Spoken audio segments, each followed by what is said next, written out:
הלו, מה שלומך? טוב, בסדר. אני רוצה לדבר עברית עכשיו, כן? זה טוב. לא טוב? זה טוב? זה טוב? טוב מאוד, בסדר. אני רוצה לדבר עברית עכשיו. אתה מדבר נפלא. נפלא אתה מדבר. בוא הנה. Batara! You thought I forgot everything. So, anyways. I mean, not Jeff, I'm sorry. Mark Lewis said that he called Laura and they're setting up the password. Make sure you use the Beamer or lapel microphone so streaming picks it up. Yep. Oh, no, everything, including service, has to be scheduled. Tell people to start coming in here in like 5 minutes. Perfect, thank you. Perfect. Oh, it's streaming. Okay, it's streaming. Training you to amazing. So, what do you say? Has to be, so Has what? to be scheduled. Yes, that's what I I thought. didn't know that. Yeah, so, I thought it was automatically done. all the time, no, you have to schedule, you have regulars, Friday night, Saturday morning, you always have that on, it's always on. But for the other stuff, any other stuff, they have to actually schedule it. I'm Yeah. calling my sister to make sure she knows. I felt so bad. I'm sorry. I didn't mean to bother her at home on a Sunday. That's her day off. And Yeah. Mark Lewis was in the airport. I feel so bad. Let's see, I want to get a marvelous seat. You're going to get the best. Here, right here. Back here. Great seat. Hey, Stefan. Bro. You want me to click it for you? That would be awesome because I thought I had to click her at home and I couldn't find it.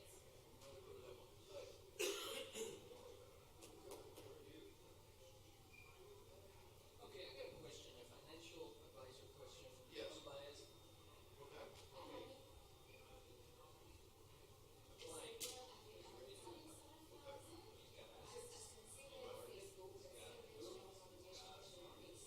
Different pockets of money.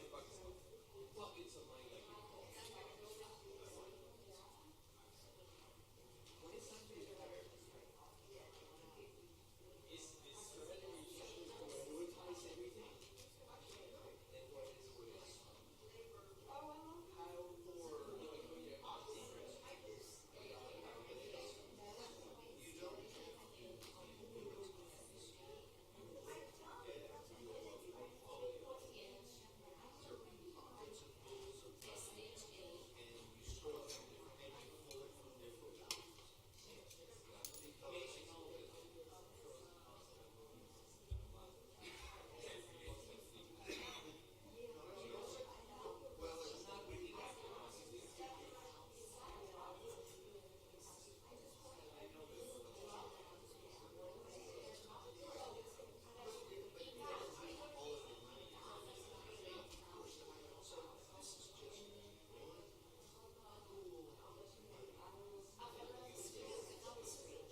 prioritize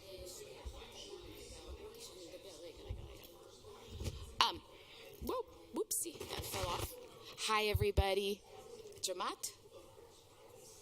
שאני אמרתי hi everybody, את שמעת? יופי, אוקיי, מעולה. מעולה, my darling. יופי, אז את תשלחי לאבא ולסוזי ואני סוגרת.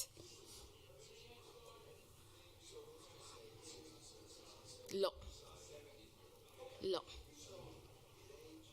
יופי, ולעדן גם תשלחי. מעולה. תודה, ממילה. ביי, ממוש. Okay. All right. So we got this. We got this. Oh. Okay.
God.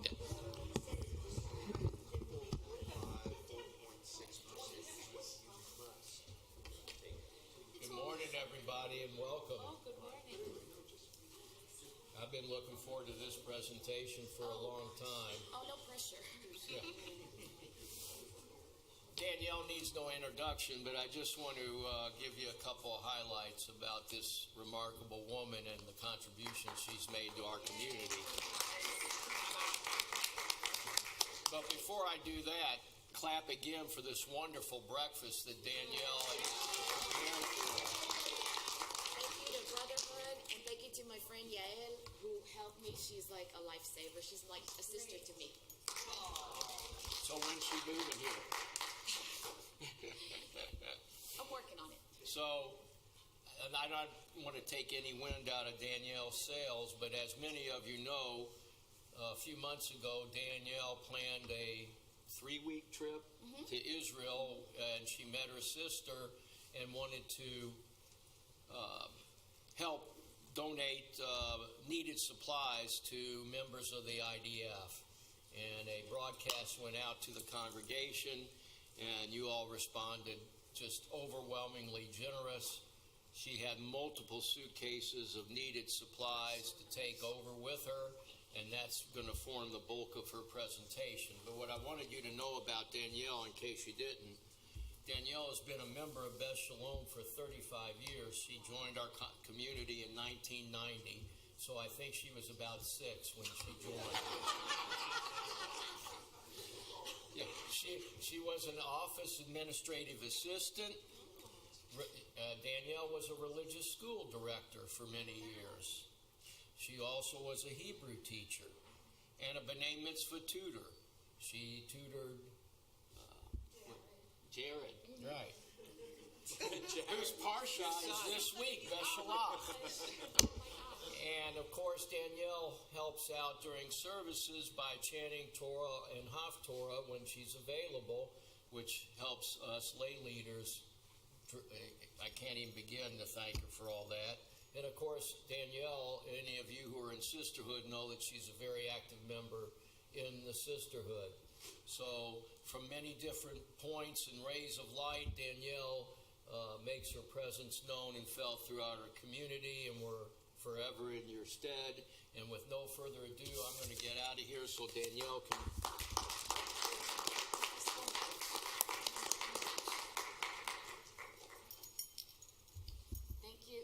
Thank you so much, Stuart. Thank you very much. My friend Yael was out, and now she's back in. So I just wanted to say thank you to her. She's like a sister to me. She made those amazing cakes, and she also made the trina. Yes. She is incredible. She is incredible. I love that girl. So my family is out there on streaming land, so thank you so much for joining me, family. And what I wanted to do is I wanted to start, actually, with October the 7th, 2023. So October the 7th, 2023, found me in my dad's apartment in Ra'anana at 6 o'clock in the morning. Those of you who know me know it's not an hour of the day that I'm usually up in. But in Israel, you have to be at the airport 3 hours ahead of time, and I was just wrapping up a visit, a 2-week visit, 10-day visit, and I was waiting for the cab. And I was being very, very quiet. I had my coffee. I was trying to be really, really quiet, not to wake anybody up, when all of a sudden at 6:30, the sirens go off. And I was like, wow, okay, I'm not used to that. And so my dad said, okay, everybody to my dad's apartment is in an older building. You'll see it in just a few minutes. But it does not have a mamad, which is a bomb shelter, a room that is in everybody's houses. In the newer houses, they have to build a bomb shelter proof room. My dad's apartment is a little older, so they did not have that. And so the instructions are to go into the staircase and wait there until you hear the all clear siren.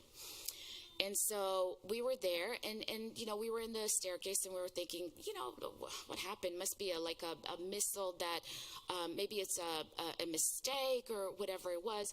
We got the all clear. The cab came. I said goodbye to everybody, and I went to the airport. The guy drops me off at the airport at 7 o'clock, and all of a sudden, all heck breaks loose in the skies above the airport. Missiles, Iron Shield, everything. It's just the security people at the airport herded us all in to the bomb shelter at the airport. So here we are with all the tourists who are thinking, what was I thinking coming to Israel for vacation? And so we were, a few sirens went off, and we got the all clear, and we were able to get out. None of us knew what was going on. We just kept looking at the gate, and our flight from Israel to Turkey and Turkey to Dallas kept getting delayed, and we didn't understand what was going on. We kind of figured it had to do with the missiles, but we didn't know exactly what was going on. So on the way to the gate, I stopped to get coffee, and the cashier is talking to her friend on the phone. And she's saying to her, what? Bodies in the streets? They're going door to door? There's armed terrorists going door to door in Sderot? Sderot is a southern city in Israel. I said to her, don't say that out loud. You must be listening to somebody who doesn't know what they're talking about. Don't say it out loud. People might hear you and panic, okay? None of us knew what was going on at the time. When the Turkish Airlines crew woke up that morning, they're like, we're not leaving this hotel. We are not going anywhere near that airport. So we sat at the airport and we waited for about 6 hours until the Israeli military told them, look, we've got everything covered. It's okay. It's safe to fly. So we got on the plane. We flew. Obviously, I missed my connection to Dallas, so I had to stay in Turkey. It would be like an American going to North Korea. I was petrified. I was by myself. The Turkish Airlines put me up in a hotel that's about 20 minutes away from the airport. I'm in a country where I don't know the language. I don't know anybody. I have to rely on these people who are not known as great Israel lovers to take me back and forth to the airport, spend the night at a hotel, and then come back to the airport. When a few months before that, I applied for a global permit or global entry. It's one of those things that helps you get through customs much faster. And you have to have an appointment to get your picture taken and interview, and so they can make sure you're not a bad person. When after 36 hours, I think it was, that I got to the United States, the guy at customs said, would you like me to take your picture and we can finish this right here and then, because I wasn't able to get an appointment until then. And I said, sure, yeah, that's fine, go ahead. He took a picture of me. I'll show it to you. I forgot to put it in here. I'll show it to you, but you wouldn't recognize me. I was completely, do you remember that painting, The Scream? That's what I looked like. And the reason I tell you that is because October the 7th did a number on all of us, People in Israel, people outside of Israel, Jews everywhere. It did a number on all of us. On that day, 6,000 Hamas terrorists broke through what Israel thought was an impenetrable gate and marched right on in to the kibbutzim and the small towns in the south of Israel. The evil carnage that was unleashed that day came straight from the bowels of hell. I had to call my therapist. I had to say, I don't know how to deal with this. I'm a news junkie. Most Israelis are. We have news every hour on the hour. We read 2 Israeli newspapers. We watch Israeli TV shows, news shows.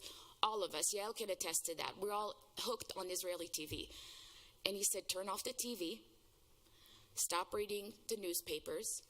And I accidentally clicked. There was a New York Times article a few months later about the sexual assaults that were happening. I had to stop. I had to stop reading it because I couldn't stomach it. It was just so evil that I was not able to comprehend it. I was not able to process it. So I wanted to explain to you in numbers what that would mean for the equivalent in America. So Stephen, do you mind? Thank you. On 9/11, terrorists plunged into the different buildings. You know all about that. 3,000 Americans died that day.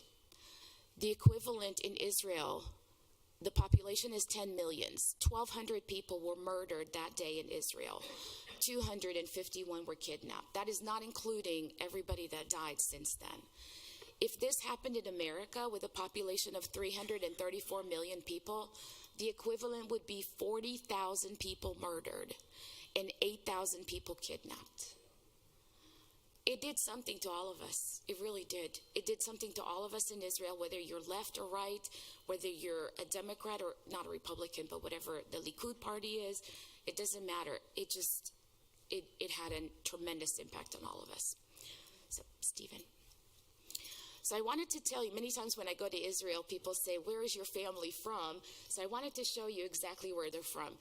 This is Israel. This is me. I'm really bad at PowerPoint. I'm so sorry. I don't know how to do the graphic stuff. So please forgive me. This is Israel. So you can see we're surrounded by the sea. This is the sea that they're talking about. From the river to the sea, that's the sea they're talking about. The river they're talking about is that very thin line over there on the other side where it says West Bank.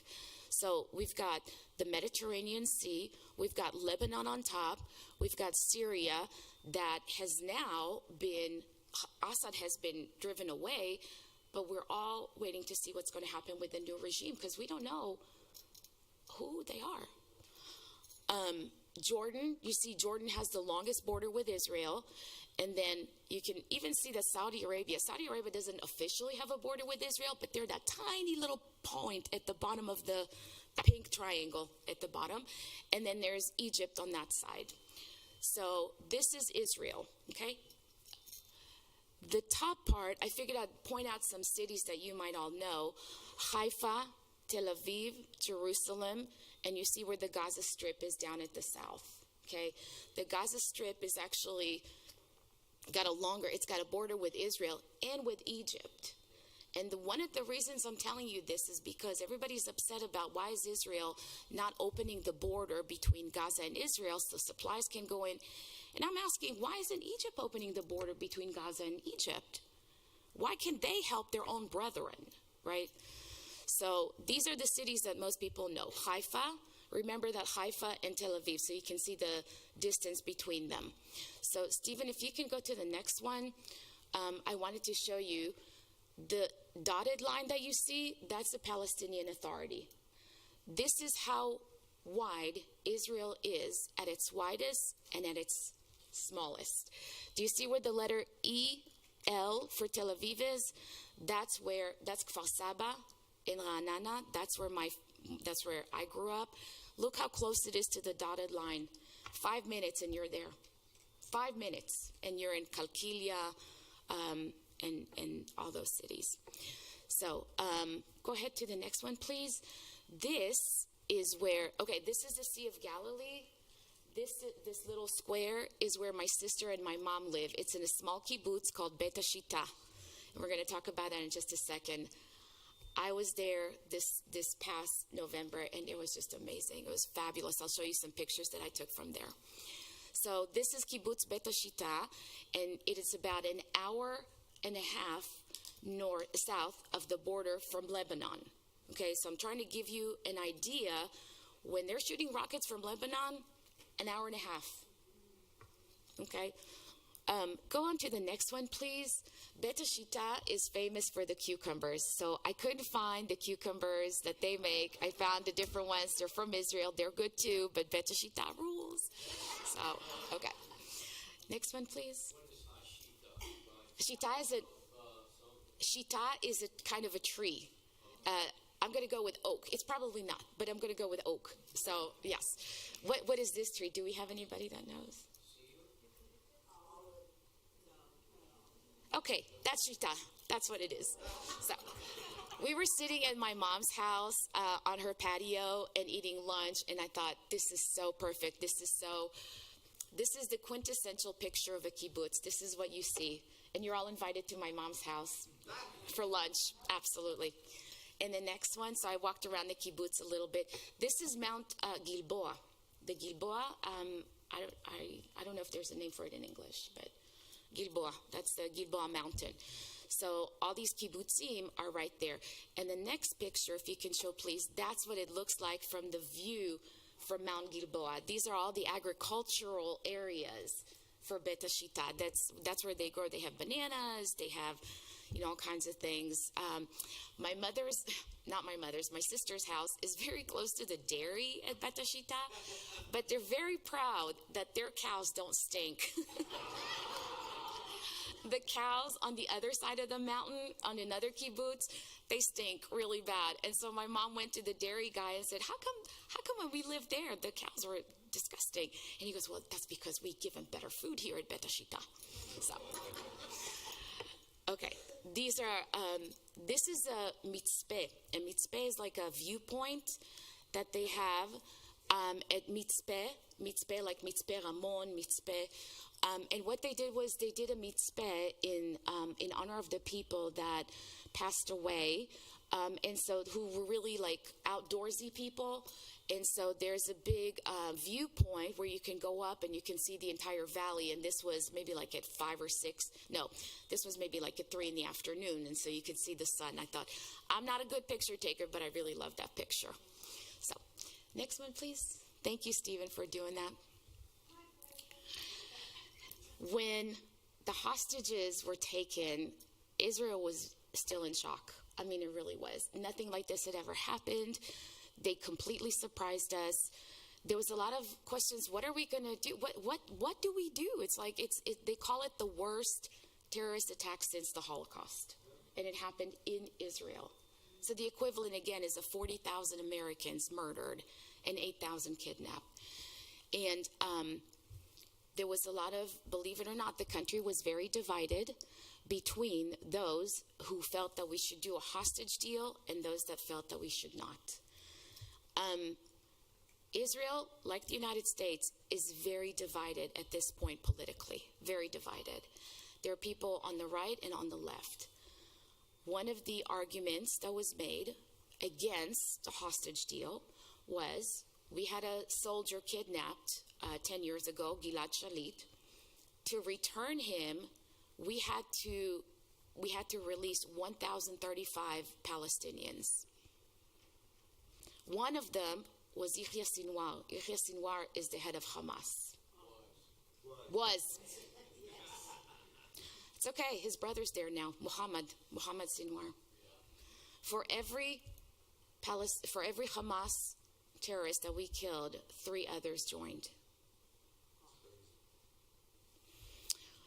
The argument for getting the hostages, obviously, was it's an unwritten contract between the state and its people.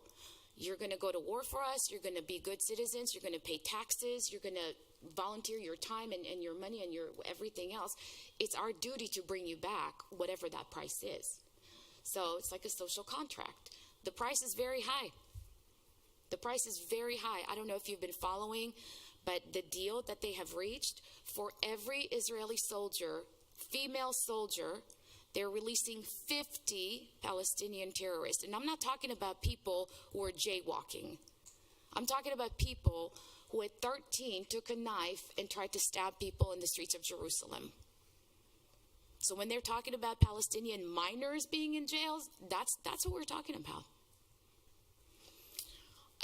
This is the flag, a picture of the flag that I took. So obviously everybody recognizes the Israeli flag, but the hostages, you'll see this. A lot of people are wearing that. You'll see it on the back of my car, on the back of Yael's car.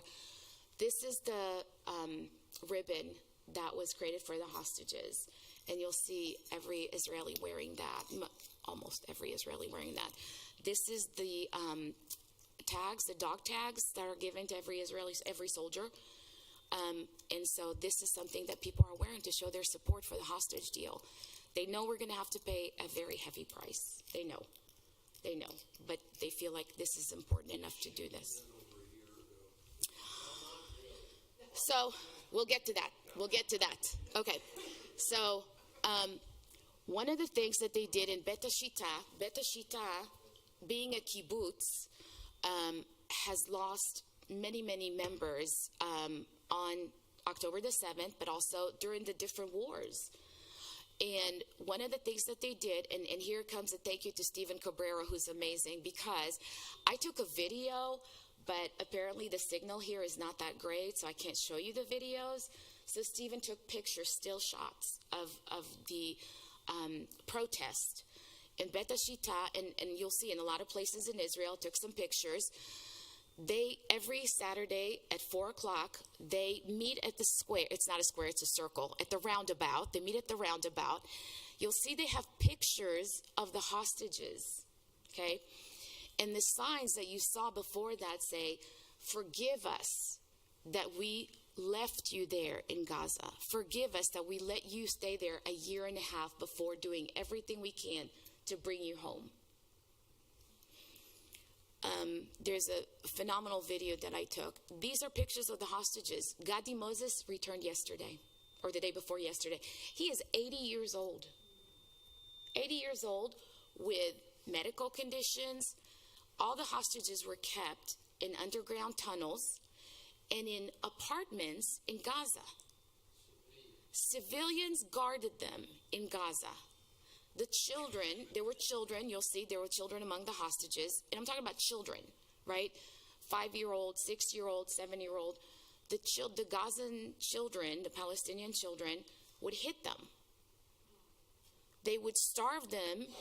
They had the female soldiers prepare food and clean the toilets, and then they would take away their plate. They wouldn't allow them to eat.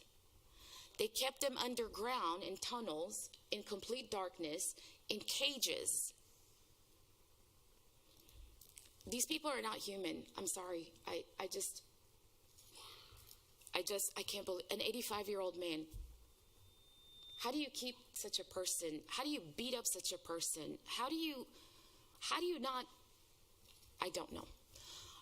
So these are all pictures of the hostages, and they're marking the days that they have been in captivity and their birthdays. Ba Cooperstein is a cousin of B. Stein. I don't know if you remember B. Stein. She was a member here. Ba Cooperstein is one of her cousins, and there has been no information about him. Nobody knows. What Hamas has done so far is give Israel a list of live hostages and ones that are gone without matching names. So they have no idea who's alive and who's dead until they come to the hostage exchange that day. That baby, if it's still alive, it would be 2 years old. I mean, 90% of its life has been as a hostage. Ra'anana is where my dad lives. My dad and Susie, my stepmom, who I dearly love, and I call their house my house. I mean, she's been his wife for several years, for like 20 years. So she's my mom. She's my mom. And Ra'anana, you can see, is close to Herzliya, which is very close to Tel Aviv. It's in the middle. It's in the center of Israel. It's about an hour and a half north of the Gaza Strip. Okay, so when you're talking about missiles, we're talking about an hour and a half north. For a missile, it's not that far. Like I said, my dad's apartment does not have a mamad. It does not have a bomb shelter, a room that is specifically for that. So he has to go into the stairwell. Thank you. He had a stroke a couple years ago, and he is using a cane. So he's not running anywhere. Trust me. You have 10 seconds to get to a shelter. 10 seconds. Next one, please. So I spent half the time in Bet Shita and half the time in Ra'anana. These are the 3 hostages. Naama Levi is one of them, and she just came back the other day. Naama Levi these 3 are from Ra'anana, and you can see their posters in different stores in Ra'anana. Ra'anana wants them back. We want them back. Naama Levi is the girl that you saw that was taken out with bloodied pants, and she was shoved into a Jeep while Gazans all over are hitting her, handcuffed behind her back. But this is in my dad's house, my dad and Susie's house. Every Israeli families, they feel like each one of those hostages is a member of their family. And so they didn't know. They know B. My dad and Susie know B because they've been here before and they met her. They had no idea that he's her cousin. But they just got a poster and they put it, this is on the door of their house. So when they go in and when they go out, they see him all the time. So The caption beneath says, En nitzachon bli achzarat hachatufim. There is no victory without returning all the hostages. That is the contract, the social contract that Israel has with its members. The Gazans are the Palestinians, they glorify dead people. They glorify their dead. Israel doesn't glorify the dead. Israel values the living, which is what makes it so hard. We play chess, they play dominoes. That's what makes it so hard. You're not talking at the same level. So, next one, please. When you go to Israel, please don't be scared. You'll see lots of people with M16s, with rifles everywhere. Please don't be scared. It's usual. You know, it is what it is. You know, the facts of life. At the mall, you know how we have tornado shelters here? They have bomb shelters. So at the mall, they have a bomb shelter in case of a siren. This is where you go. So you see Golf and Company, that's a very famous store in Israel, right next to the sign to the bomb shelter. So you'll know where to go. Next one, please. That's a little bit in a different part of the mall. So, okay. This is my dad and his friends. My dad is in the middle, in case you couldn't tell, because I look exactly like him. But this is my dad and his friends. My dad was born in Egypt. After Israel was formed in 1948, all the Arab states kicked out the Jewish citizens. They said, you have your own country now, get the heck out. Leave everything here, but get the heck out. His friend Yossi is from Morocco, and his other friend Itzik is from Yemen. Okay? All of them met in Israel when they were 15 years old. My dad is 85. They all met when they were 15 years old in high school. They were all put in like a tent city called the Ma'abara, because back then Israel was just formed. They didn't have housing. They didn't have anything organized. So they lived not far from the beach in tent cities until they were able to get out and you know, make something of themselves. And they all enlisted in the army, and they've been friends for 70 years. It boggles my mind. If you see them, that's why I like to hang out with them. They are so funny. So some of you are too young to know Statler and Waldorf, the Muppets, the two old guys that are sitting in the balcony. That's them. They're like, oh my gosh, they're hilarious. The reason I tell you that is because every Friday they get together to have hummus and ful. Hummus, obviously everybody knows what that is, and ful is beans, special beans. That, you know, fava beans, yes. So that's right. That's mine don't stay. No. Yes. TMI. The reason I'm telling you this is because I went with my dad to visit his friends, and right next to Yossi's house, is this old building that's about to be demolished.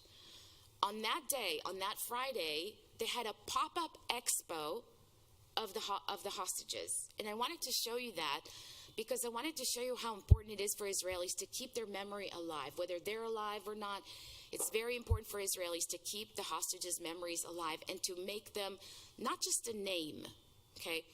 So what they did, in the middle you see, this is a poster of the minister Bezalel Smotrich. He's the minister of finance. He is leading the group.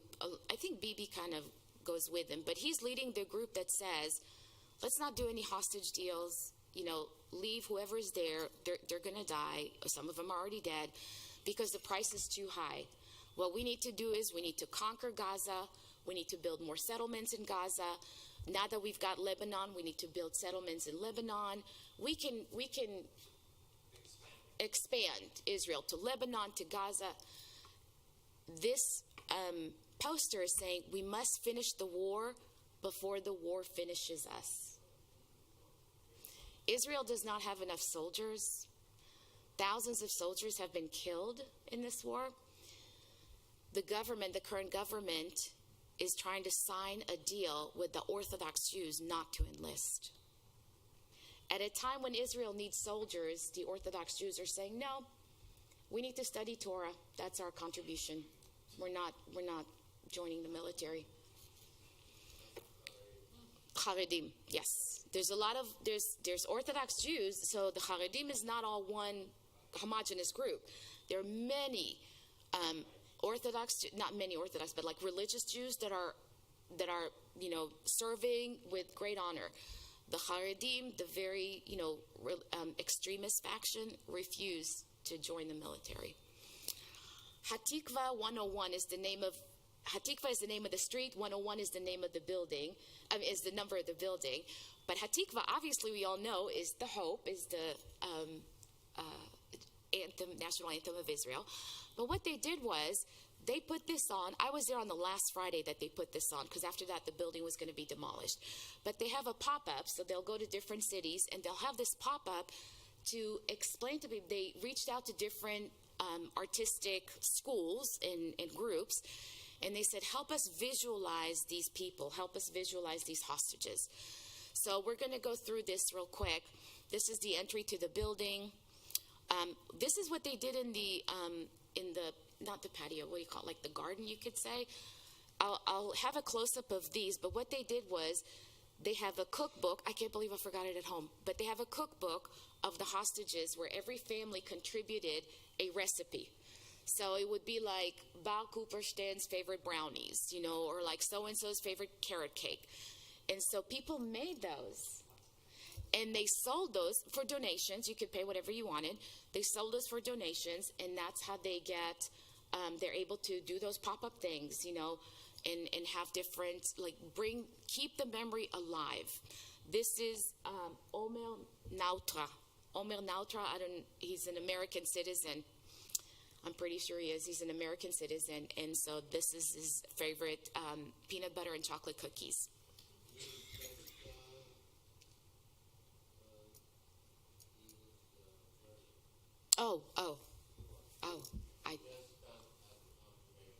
They just oh my gosh.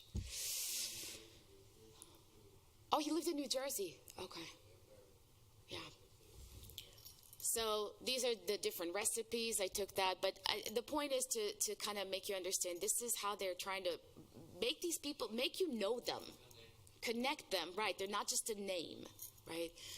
101. At the time, there were 101 hostages. So now, thankfully, that number went down because some of them came back, but there's still 93, I think, at the time now. So they had different artistic shows, and like 101 chairs, yellow chairs, all, messed up.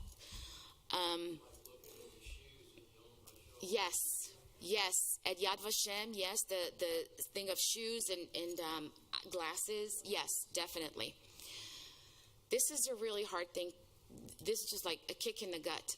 This is the kibbutz Nir Oz, is one of the kibbutzim near Gaza. It's almost completely demolished now. Completely. The houses are all burned. People are gone. The mailbox in the kibbutz has stickers on it. You'll see. Chatuf, kidnapped. Meshucheret, released. Nirtzach, murdered. This is the mailbox in the kibbutz. Right, so the black one is Hatuf, somebody who's been kidnapped. The blue one is somebody who's been released, and the red one is somebody who's been murdered. Entire families, children. They even shot the dogs. Horrible. Yeah. Entire families.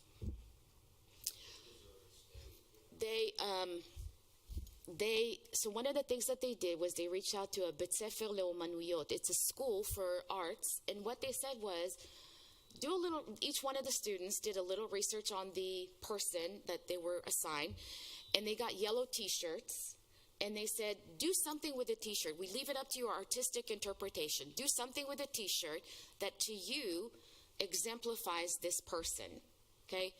So let's go ahead through some of that. Karina Arayev just came back. She was returned. She was one of the scouts on the Israeli border who was, they were put in a mutzav, they were put in a military base that had 0 guns, 0 ammunition. They were there as scouts. They were supposed to be watching the cameras, like Patrick's doing. They're supposed to be watching the cameras. And on the days before, October the 7th, they said something is wrong. These terrorists are coming too close to the border. They're unafraid. We see them practicing breaking into military bases and civilian places. And their commander said, that's all bull. They're, just ignore them. They just do that all the time. And then they called again and they said, no, listen, this is really bad. And he said to them, you wake me up at 4 o'clock one more time in the morning and you're going to jail.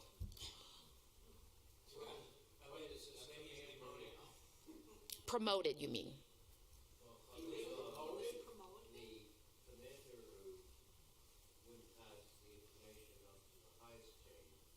They all knew.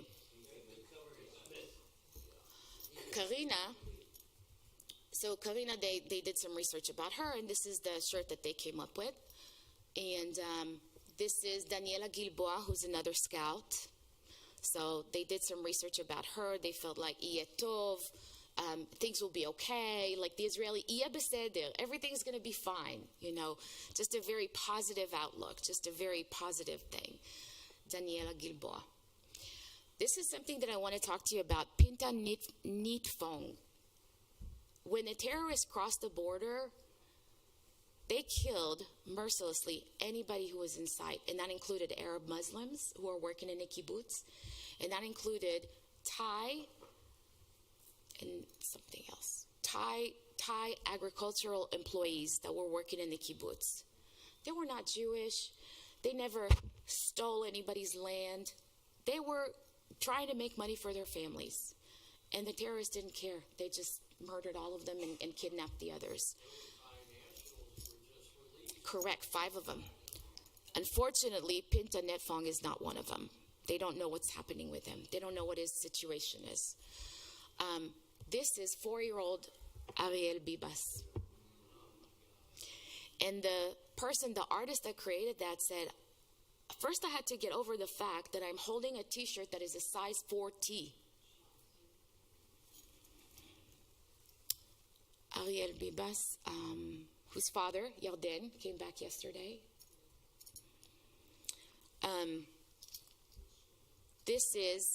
So he's floating in the air. He's floating in the air. So there was a story about a father whose daughter was in a wheelchair. They went to the Nova Festival. And he was very insistent on giving her a life that like everybody else. She loved to dance. She loved music. She was in a wheelchair. She couldn't do any of that. But he was making sure that he picked her up. She was like 15 or 20. She wasn't a little girl. So he took her to the Nova Festival, and he kind of like helped her have legs, right, or have wings. This was the interpretation that the artist saw. Then there's another one, a butterfly. And then go ahead. This is Nalma Levy. Nalma Levy is the girl that you saw in the famous video of her kidnapping with her hands behind her back and her pants bloody being shoved into a Jeep. And that's what the artist conjured up, when he thought about Nalma Levy. Like her life is in tatters. So thankfully she's back home now. So I took some more pictures, and I'll be happy to send you the PowerPoint so you can see these more closely, but I wanted to go ahead to it. Ofer Calderon came back yesterday, thank God. This is Yusuf al-Hamza and his son, Ziad al-Hamza.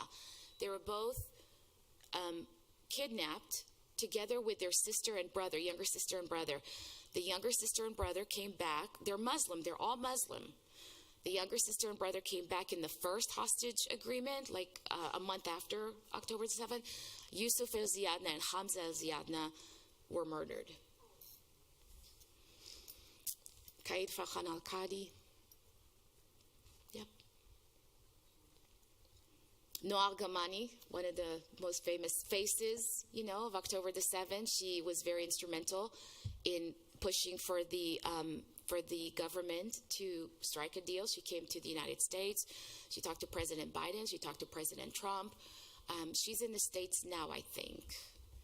but she was released. Noor Gamani, the reason they have this in Chinese is because her mother was a Chinese national. So she had cancer. Her mother had cancer, and that was one of the most heartbreaking things, is that obviously that she gets to see her daughter free. And sure enough, she passed away maybe like a week after her daughter came back. The Israeli army. Oh my gosh, thank you, Maxine. It says, I love you in Chinese. Thank you, Maxine. Thank you. Gailuz, it's like the scream. It's, from, so you know that.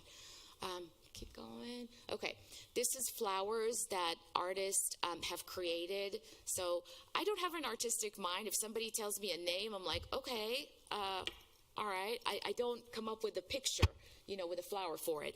But they did, so obviously that's why they're in, artists, and I'm not. But these are all the different hostages, and this is what do you call it? What the envisioning of a flower would be for them. So a montage, yes. Yes. So on the second floor, they had different, this is a 4-story building. On the second floor was, they recreated a room where the Hamas kept hostages, a room in a tunnel or in people's apartments. And they have, one of the hostages was Moran Stella Yanai. And if you Google that, you can see the English diary. Her diary is in English. She sat down with an artist, and she told them her captivity story, and they drew pictures. So Moran Stella Yanai was kidnapped from the Nova Festival, and then she was later released. But the sign had a trigger warning because she underwent an assault in captivity. So this sign says is a trigger warning, so just be aware. These are pictures of the hostages, different artists, and very, very creative people. So some families during the protests, if they lived in the South, they actually went close to the Gaza border and they yelled to their Naama, I hope you can hear me. I love you. I want you back home. We're all worried about you. Hang in there. You'll get out. The megaphones that they used during that in the protest. There was a lot of protests that were very violently quashed in Israel to bring the hostages home.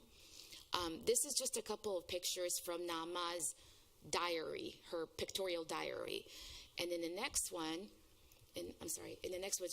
this is the picture of her kidnapping. You'll see the Israeli helicopter on top.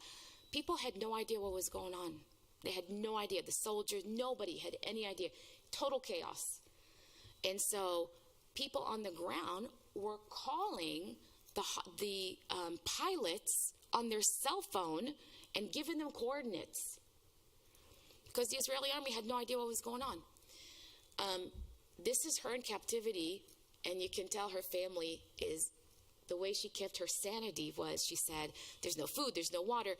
I'm going to think about what my parents are doing now. And on Friday night, she thought about, now I would be home doing Kiddush with my family. That's some of the things that helped her survive. Every now and then, the terrorists would let her listen to radio, and then she would hear the reports about the protests. She would hear her parents being interviewed on the radio, and it gave her a lot of hope. Every single hostage that came back from captivity said, listening to the protests that reached maybe like 500,000, in one place in Tel Aviv, gave us so much hope, gave us so much, the fact that we were not forgotten. That's what really kept us alive. She was playing, people will do anything in captivity to survive. Some people call it Stockholm Syndrome. It didn't get to that. But you try to sort of like have your captor see you as a human being, not just as a Zionist Israeli, right? And so she became friendly with her captors as much as she could in exchange for food or, whatever. And so she played cards with them one time. They also learned Arabic. Israelis don't know Arabic. which is a shame. I wish we did, but we don't. So she learned a few words in Arabic, and she was playing cards with them. And one day she said something like, she doesn't even know what she said, right? One of them got so mad, he got up, he grabbed a gun, and he pointed at her head. And that's how she figured out that whatever she said was not a good thing to say. But it's like, wow, it's unbelievable, how you try to make connections to these people's hearts. Keith Siegel, who just came back from captivity, said that he had arguments with his captors, and they said, look, why are you here? You're an American, first of all, so why are you here in Israel? And he said, it's the land of my fathers. And they said, what are you talking about? We've been here. You came here in 1948 and conquered the land and kicked us all out. And he said, there were Israelis, and there were not Israelis. There were Jews here 3,000 years ago. They said, get out of here. No way. No way. So this is where I put a little note from Beth Shalom. I hope you guys are okay with that. I kind of was speaking in your, in your behalf. This is deal now. Let's make a deal now. Bring them all back now. And so this is the sticky note from all the visitors. So there's a butterfly over there, and ours is right there. I have a bigger one, my messy handwriting. I was so emotional, to be honest with you. I was emotional. Not that my handwriting is great to begin with on the best of times, but go ahead, the next one. I said, bring them all back now, from Congregation Beth Shalom in Arlington, Texas. So this artist exhibit is about time standing still. On October the 7th. If you talk to Israelis, they'll tell you today is not February 2nd. Today is the 487th of October. So this is October 7th. That's the time state. This is all people. This is a representation of like people, like a, yeah. This is, we were going to, so this is something that's new in Israel. It's not new. This is something that they've been going on in Israel. They're trying to find a way to embrace the Arab citizens of Israel. If you go to Israel now, you will be shocked to see. I mean, when you hear people talking about apartheid, you're like, oh, okay, they must be living behind fences, and there's got to be different buses for them. All the pharmacists in Israel, all of them are Arabs, all of them. When I was in Israel, I didn't drink enough. Don't make that mistake. It hurts. I got a little bit of an infection. The doctor was Arab. Called me, said, hey, how are you doing? Start drinking. He's a friend of my sister's. Start drinking, and he called in an antibiotic and whatever. They're all Arabs. Members of Knesset, members of the parliament are Arabs. When people tell you that there's apartheid in Israel, question that. So one of the things that they did was they wanted to come up with artistically with a written language that is both Hebrew and Arabic. So I don't know enough Arabic to tell you, but that was the one before that was a combination of the word shalom in Hebrew and in Arabic. Going back from the exhibit, I was just walking down the street, and there's signs like these all over Israel, all over the streets, everywhere. Bring them home now. On Saturday, we went to a coffee shop. We wanted to have some coffee, so we went to a coffee shop. And in the patio near the coffee shop, the parents of Alon Ohel. Alon, unfortunately, I believe, is gone. But his body is still in Gaza. He was an incredible piano player, and what his family did was they placed pianos everywhere in Israel with the sign, please come play. Play the piano. Whether you know it or not, whether you know how to or not, come play the piano, because that keeps his memory alive. That's what he loved to do the most. That keeps his memory alive. Your melody cannot be stopped. You are not alone. And so when we were there, there was a Filipino lady that was playing the piano. I think it's in the next one. Yeah, there was a Filipino lady playing the piano. And it's like, that's, as parents, what do you do? What do? You can just scream so much. You can just protest so much. This is a way to make people think of Alon. I will never forget his name. So, we also went to the Israeli Museum. I highly recommend it. If you guys are in Israel, please go. It's amazing, the kind of shows that they have there. But this one definitely took my breath away. The next one, please. Can you guys tell what this is? Can you guys read some of the words? These are all pebbles, rocks. And do you know why we have rocks? What they symbolize? When we go to an Israeli cemetery, we don't bring flowers. We pick rocks and we put them to show people that we were there, right? They're not going to be washed away in the rain. It's a rock. It stays there. So this artist wrote on these rocks the words of the steward, Kaddish, the word of the Kaddish. Itgadal v'itgadash meraba. Itpa'ar v'italal v'itale. The next one, this is a wreath made out of soldiers' clothes, made out of uniform, soldiers' uniform. But here is the interesting thing, that this was made because Israel knows so many wars. It's like, it's a country that is like, had too much. This artist made this, don't call me a liar, like in the next one, maybe I'll say she made it in like 2021. She did this in 2021, and she's like, you know what, no, this is too hard, I'm gonna put it away. And in 2023, she pulled it out again. It was very apropos, very relevant. This broke my heart. This is all last words from WhatsApp. Do you know what WhatsApp is? Okay, WhatsApp is what they use in Israel. The people who were in their homes in the kibbutzim and in Sderot at the time, they're hearing these terrorists in the streets of the kibbutz. And they're saying, where's the army? May God help us. Somebody help us. We're surrounded by terrorists. Houses are all burning. Will somebody come and save us? And this one says, if something happens to me, I had a good life. It's just heartbreaking to see all that. So this is more the protest that we're demanding the return of the hostages. This is what I was telling you about before, being Israel so divided. Just like in this country, you know, even in this synagogue, there are people who think differently from us. There are people who are right wing and left wing. We love each other. This congregation has been my family for 35 years. Israelis don't all agree. You have 2 Jews, you have 3 opinions, you have 2 Israelis, you have a fight, you know, because we just like, yeah, that's just the way we talk, right? Israelis of all sides of the political map got together and they cooked for the people who were evacuated from their homes. They got donations for people who were evacuated. They had to leave with nothing. Their homes burned down. They had nothing. So these are pictures from shortly after October the 7th, how Israelis all got together regardless of what their political feeling was.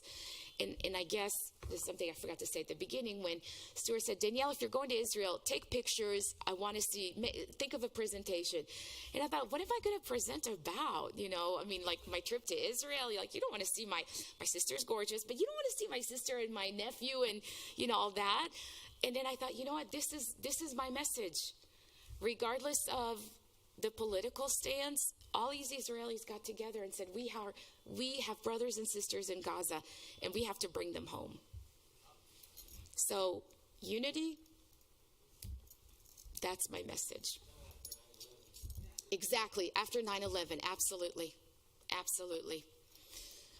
And so this brings us to our next point. These are all pictures of donations that were given in a distribution, place. They would do that in Tel Aviv. You'll see the next one, I think.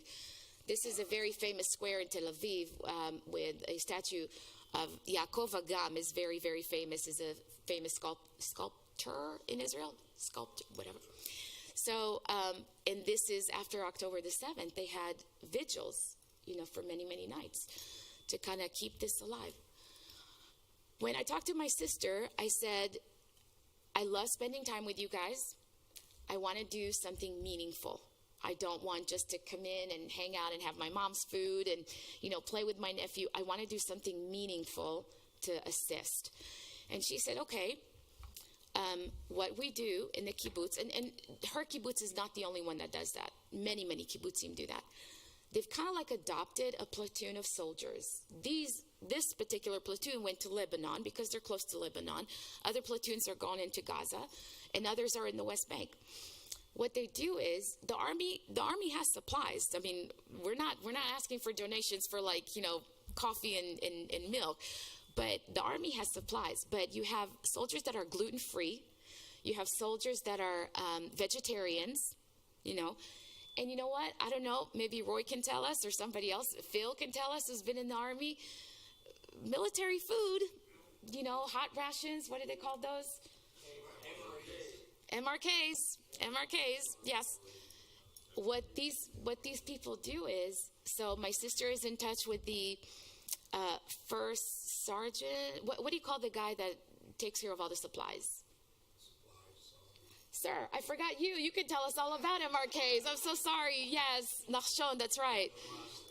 The quartermaster. So my sister is in touch with the quartermaster, and he says, "Okay, we're coming down from Lebanon. I'll be in Israel like on Friday at 4:00. We need 30 vegetarian meals. We need 5 gluten-free. We need this and that." My sister sends out a WhatsApp group to the whole kibbutz, and you'll see all the supplies that are coming her way. That's my sister Karen's car. Karen, I hope you can still hear us. She belongs to something called Ichud Hatzalah. Everybody knows Magen David Adom, which is the Israeli Red Cross. Ichud Hatzalah is very unique in that there are places where an ambulance can't reach fast enough. Okay? So like villages, kibbutzim, some of the kibbutzim have small areas, roads. So what they do is they get people who live there in that area. They give them like a walkie-talkie. They train them. My sister is a trained first responder, and they get there first, usually faster. Her husband has a motorcycle where you can reach even better, faster. But that's called Ichud Hatzalah, and they reach. Their friend was guarding or volunteering at the Nova Festival. He was Arab, and he was murdered because he tried to put people in his ambulance and get them out of there, out of the Nova Festival. They didn't only kill Jews. They didn't only kill Israelis. The majority, yes, but they killed everybody they saw. So this is her trunk. You can see the Ichud Hatzalah bag over there. But I kind of like, this is ktitzot off, so chicken meatballs, and this is gluten-free, and this is all the thank you soldiers for guarding us, thank you for protecting us. And so on Friday, I helped her. Do you see what do you call it? Janet makes those. What are those called? The mandel bread. Mandel bread, yes. There's mandel bread. Jawbreaker. Okay, so this is her truck, that she had all that stuff in it, but we collected all that food. And this is all the thank you for everything you do. We love you. The youth group of Bet Alpha. Bet Alpha is another kibbutz across from my sister's. So the youth groups get together and they write letters to the soldiers. Pringles, Bamba, and salty snacks. Bamba. Does everybody know what Bamba is? It's a peanut. Yeah. Bamba. And this is with love from Hefziba. That's another kibbutz over there. Thank you for everything you're doing for us. Thank you for guarding us. There's another one I wanted to show you. Go ahead. Do you see that sticker over there? It says in memory of Sergeant First Class Ma'ol Gershoni, who died before. He died in he died in June. He died in 23, but the Israeli date is backwards, so it's December 6th. December 6, 2023. So his family got stickers, and they put that everywhere, when they, thank you for everything you're doing for us. Thank you for protecting us. So, go ahead. So, I wish I could show you the video, and I wish you could hear my voice on the video, because it was like, wow. I sent out an email to the congregation. Within one day, 24 hours, I had so many donations. My dining room table was full. My kitchen counters were like yay high. And I sent the video to Stephen to get the still photos. And I was like, sis, you are not going to believe what I got. So obviously we couldn't bring food, but tons of thermal underwear because our soldiers are going to Lebanon. It's freezing up there. Tons of thermal underwear. Hand warmers. Mike Capon introduced me to that. I never even knew this existed, but hand warmers. It's incredible. Believe it or not, compress and gauze, so first aid kits. One of the things, and my sister and her husband explained it much better than I did, but there's a certain gauze for hemorrhaging, but it's specifically for lung, neck injuries, where it lets the air go in one way but not the other. So let me just tell you guys, all of you who bought it, because many of you bought it, it was the number one item. You know, people, when they saw this, they were like, this is incredible. So I will show you separately the thank you video that they sent us. But not only that, so go ahead and show that. There is in Israel, yes. Yes.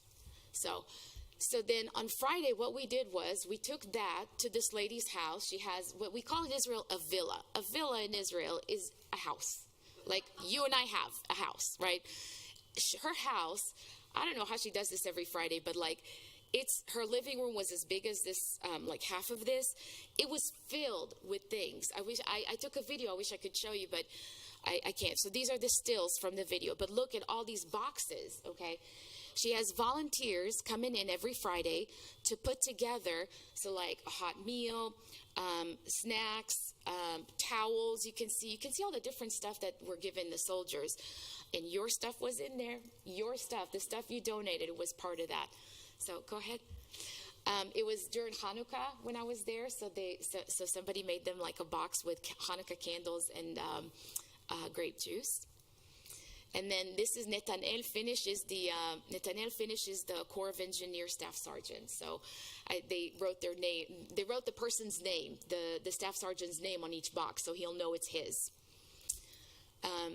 This is Gdud 66, Platoon 66, or Division 66. Yeah, they put all these together. The thank you to the soldiers. And this is from Or Akiva Snacks and Coffee Supplies.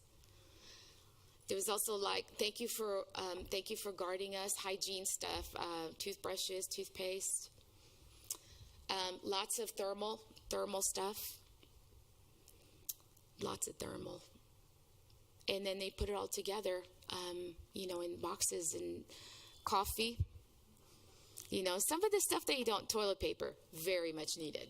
Toilet paper, very, very much needed. And then when we left her house, her entire street was full of Israeli flags. But notice that it's not just the Israeli flags, it has the ribbon inside on the middle. Go ahead. So, Toda Rabba. Toda Rabba is thank you very much. This is pictures of the soldiers that they sent us.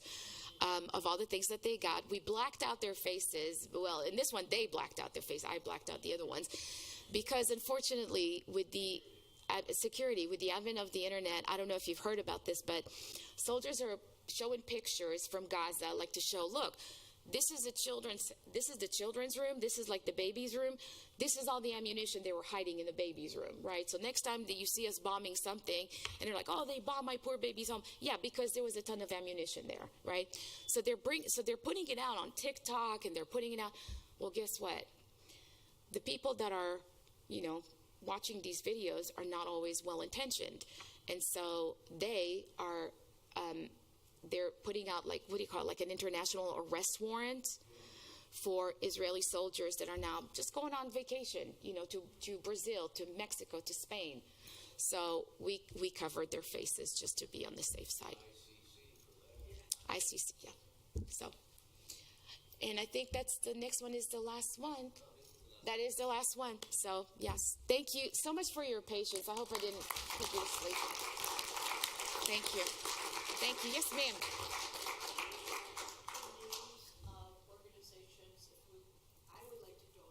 Absolutely. Oh, that's okay. There's something else I wanted to add. People didn't just donate the supplies, which was incredible, but because they donated, all of you came through and donated so many supplies, I had a fourth suitcase. If you've flown, you know how expensive those are. I left 2 suitcases in Israel because I didn't want to take them back empty. But people donated money, and I am eternally grateful to all of you for doing that. I mean, you guys are really amazing because I would never ask for money. I was too embarrassed to ask for anything. But the fact that, it's $300 for a third suitcase. So, yeah. Organizations, I'll be happy to give you the name of organizations that you can donate to. People came up with their own ways to donate. And so my stepmom Susie is a psychologist by trade. She volunteers. You can only imagine what kind of mental health this took, not only on people who survived the horrors of October the 7th, but also on their family members, but also on soldiers coming back from Gaza because of the things that they've seen. People like in Yehuda Tzala, they see all these horrible, sometimes they're not survivors, but they see all that. Danielle, let me make a suggestion. If you have contact info for these particular Yes. organizations, would you send that out Absolutely. to Laura so that she puts it out Absolutely. in an email blast so that we can Yeah. do that? Yeah, absolutely. So my sister volunteers in Yehuda Tzala. She volunteers to gather all these donations, whether food or otherwise, to the soldiers. And she also volunteers in emergency rooms. Okay, my stepmom Susie, she's a psychologist. She volunteers in it's a line. It's like 911, but it's a line that you call for mental health. So it's kind of like a suicide hotline. Yeah, she volunteers 3 times a week on that. I mean, people found ways to volunteer. One of my sister's friends volunteered. He's a chef by trade. God bless you. He's a chef by trade, and he volunteered. He figured out ways to create recipes for people who have no arms or legs. How do you cook with one arm? I mean, it's like he figured it out. He found ways to do that. It's amazing. Everybody volunteers in whatever they can, in any way they can. They do amazing work. Yes, sir. Jewish National Fund sponsors volunteer missions to Israel. I heard those last May. Yes. 4 days based in City Open and going to some of the border regions. And it's an incredible experience. It is incredible. Yeah. I think I'm so thankful for your presentation Thank you. and what you showed of the Israeli spirit of love of life, of the creativity out of the greatest darkness of life. Yeah. Well, even what was destroyed, right by the sun. I didn't get a picture of that. I should. But what I mean is, and we met these heroes who went out that very morning, Yeah. just with a gun, pistol, anything Yeah. they could have, because the army wasn't there. Correct. And also, just one question about your family and your dad in Rihanna, Donna.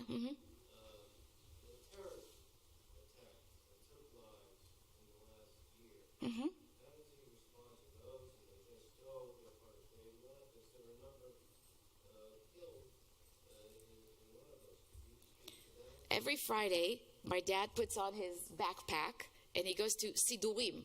Sidurim is like things to do, So he's just trying to get his steps in, And so he goes down the Ahuza, which is the main street in Ra'anana, and he buys, milk here and a newspaper here and snacks here and everything.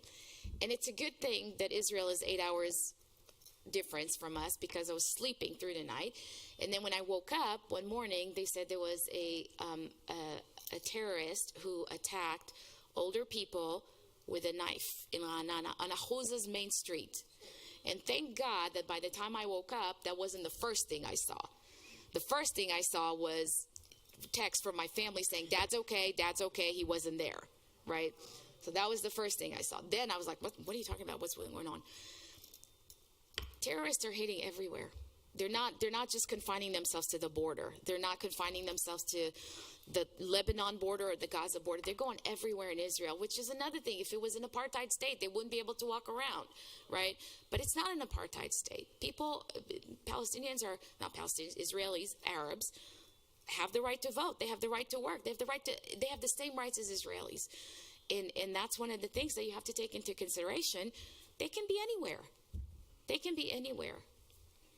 You know, but Israelis are the kind of people that are like, just like years ago when there was during the second Intifada, when buses were blown up, a bus would blow up at 8 o'clock in the morning. By 9 o'clock, you'd see like there was nothing there. Buses kept going, right? It was all cleaned up. It was all, and next group of people would get on the bus and whatever. It just, Israelis are like, okay, if it's going to happen, it's going to happen, but we can't let it disrupt our lives. Because if we do, then they won. Gadi Moses is 85 years old, like my dad's age. He endured captivity, starvation, beating, interrogation. I don't know what they thought he could tell them at 85, but starvation, interrogation, everything for 15 months underground in complete darkness. And when he got out, they said, what are you going to do? What are your plans? And he goes, I'm going to rebuild my kibbutz. He's 85 years old. I'm going to rebuild my kibbutz. JNF is helping there NF, Jewish National Fund. JNF. Yeah. So. Yes, I'll send it. Yes, sir. Can I make a suggestion? Many of you know that the Jewish Federation Yes. is near and dear to my heart. You have presented a very factual, real presentation. You might want to think about putting on, not necessarily a road show, contacting the Federation office. My good friend Carol Rogers. I met her. Yes. Lovely lady. But this is a very compelling, but it's a true story. And it's balanced. I've been there before. But no, this is a very compelling and true story that I think people, us Jews, we need, we hear so many different things that people need to see this because this is real. Those of you that know me know that I'm on the left side of the political map. I've always been and always been in Israel too. The people in the south of Israel, from those kibbutzim that I told you about, that are almost gone, they're almost completely annihilated.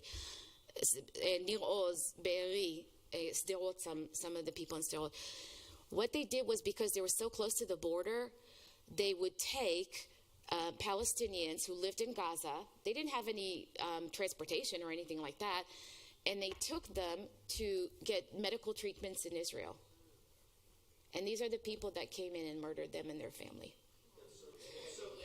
One of the people that was in captivity said that one of the women there said that the guy that was guarding her knew a few words in Hebrew because his daughter had cancer and she received treatments in Israel. That's a thank you to them. As a thank you. That's a thank you to them. We're going to kill you. I'm sorry, Jeff, go ahead. What people may not understand, Israel, many Palestinians come into Israel to work. Okay? Something like 60,000. So many of these Palestinians, which I hate to use that word because there's no such thing as a Palestinian. And now we're getting to the political part. I was trying to avoid that, Many of these people that were employed took schematics, drew the maps, where the homes were, where the shelters were, and fed that back to Hamas. The people who leached off Israel for their livelihoods betrayed Israel, and that's another part of the story that many people don't seem to understand or know about. I wish things in the Middle East were very clear cut. They're not. They're not. 15,000 were coming in. Very gray. Right. Yes. You are correct about that. Yes. So they said until the root of the problem, which would be to, they have to want to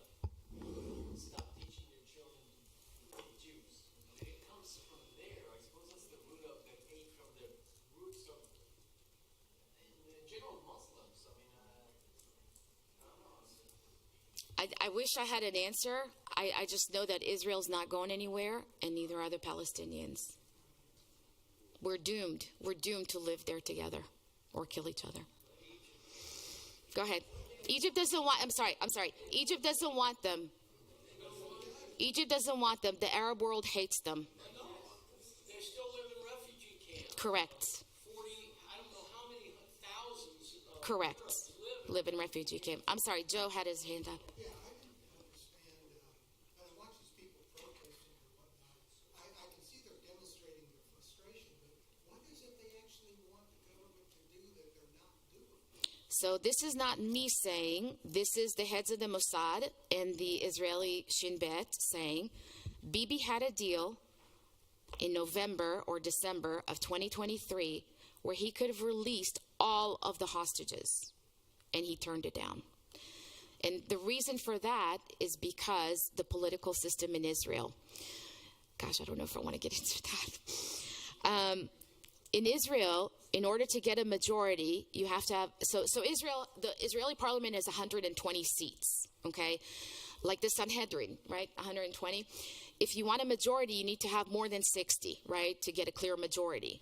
So what happens is, if you don't have a political, like the Likud party, what that Bibi is heading, they don't have 60 mandates. They don't have 60 votes.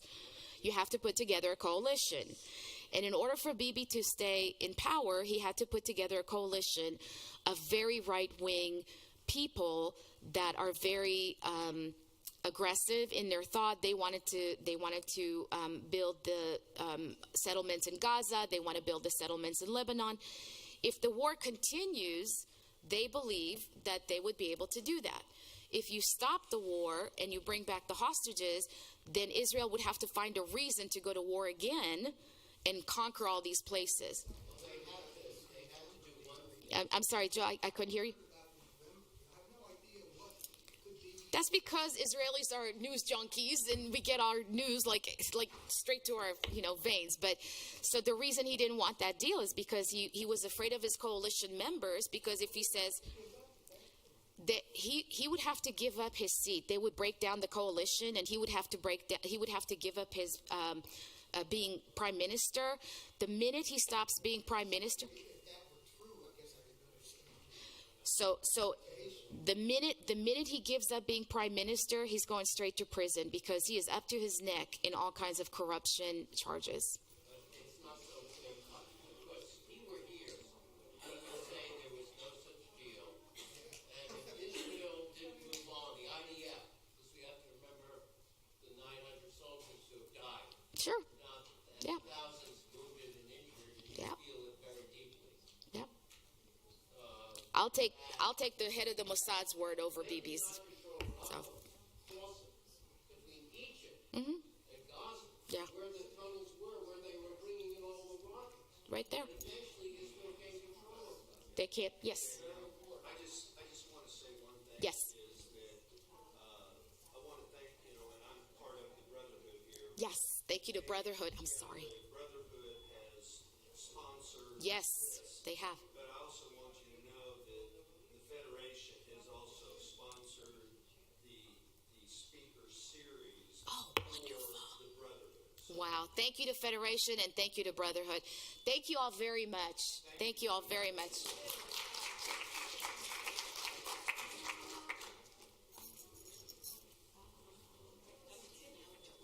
Excellent. I want to ask you, are you going to present again somewhere? Like my husband there is. I wasn't planning on it, but Got to. I wasn't planning. I thought I would put everybody to sleep. No, you are excellent. I want to give you a hug. Thank you so much. I could hardly keep the tears back. Oh, that's how I feel every day since October 7th. I mean, honestly. Thank you so much. Thank you so much for coming. Thank you. My great niece is still doing stuff with the IDF in Really? security. Oh yeah, I have 5 great nieces and nephews that all have been in this IDF, and some of them were called back, and now Oh, yeah. Oh, yeah. they Yeah, My family in Renata. you do. It's a very Anglo-Saxon community, very The big. day or a couple of days before October 7th, my cousin on Facebook posted she was so proud of her girls. Two of her girls were going to do the idea, and then October 7th happened. It's just scary. Thank you so much. Yes. Thank you so much. פחדתי שאני אשעמם את כולם, וכולם ירדמו לי פה. ממש, אוי, מתוקה. אני אוהבת אותך. איך הקטנצ'יק? ישן. ברוך השם. כן, הוא היה גמור. שהבאתי אותו כבר. בטח הוא התעורר ב4 בבוקר. כן, אומייגאד. anyway, I'm leaving. יאללה. Do you need anything? לא, זהו, ננקים הכל בסדר. אוקיי, יופי, כל הכבוד. תודה, מאמילה שלי, תודה. Yes, darling. This was the second time I heard you speak on this year's French Kids Soccer, and I really enjoyed it. You came and talked to religious school a couple Oh, yes. years ago. Yes, I did. Yes, I did. Oh, wow. Thank you so much. No, honestly, your presentations are fantastic.